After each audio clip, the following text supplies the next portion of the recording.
कर्नाटक के बेंगलौर के पति पत्नी की ये कहानी बिल्कुल फिल्मी है। नौकरी के दौरान नंदिनी और प्रेम की मुलाकात एक बीपीओ में हुई और फिर ये मुलाकात प्यार में बदल गई। दोनों साल 2017 में मिले और 2 साल एक साथ बिताने और एक दूसरे को समझने के बाद साल 2019 में दोनों ने शादी कर ली। शादी करने के बाद वो बेंगलौर में ही रहने लगे। सब कुछ ठीक चल रहा था। दोनों आने वाले वक्त की प्लानिंग कर रहे थे कि अचानक मार्च 2020 में कोरोना ने देश में दस्तक दी। कोरोना की वजह से नंदिनी और प्रेम को नौकरी से निकाल दिया गया।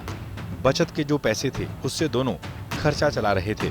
4-5 महीने ऐसे ही गुजार दिए, जिसके बाद बचाए गए पैसे भी खर्च हो गए। हालांकि बुरे वक्त के बाद प्रेम को नौकरी भी मिल गई और वो नौकरी पर जाने लगा। लेकिन नौकरी से आने के बाद भी वो मोबाइल और लैपटॉप पर काम करता रहता। अजीब बात तो ये थी कि नंदिनी को अपने मोबाइल और लैपटॉप से दूर ही रखता था। साथ ही उसके आने जाने का कोई टाइम टेबल नहीं था। जब नंदिनी प्रेम से उसकी नौकरी के बारे में पूछती तो वो साफ साफ नहीं बताता था। नंदिनी को शक हुआ और उसने नवंबर 2020 में अपने भाई की मदद से प्रेम का लैपटॉप खोल लिया। जब उसने लैपटॉप के फोल्डर खंगालने शुरू किए तो वो देखकर दंग रह गई। प्रेम की कई अश्लील तस्वीरें अलग अलग औरतों और लड़कियों के साथ थी।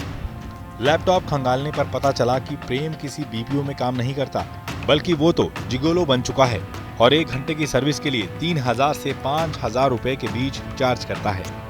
हालांकि जब प्रेम से इस बारे में पूछा गया तो वो नंदिनी के सामने साफ मुकर गया। इसके बाद नंदिनी बेंगलुरु के ही मलेश्वरम पुलिस स्टेशन पहुंची।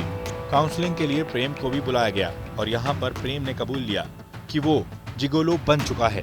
उसने पुलिस को ये भी बताया कि वो नंदिनी के साथ रहना चाहता है, लेकिन वो अपना धंधा छोड़ने के लिए राजी नहीं है। दूसरी ओर नंदिनी ने प्रेम के साथ रहने से साफ इनकार कर दिया।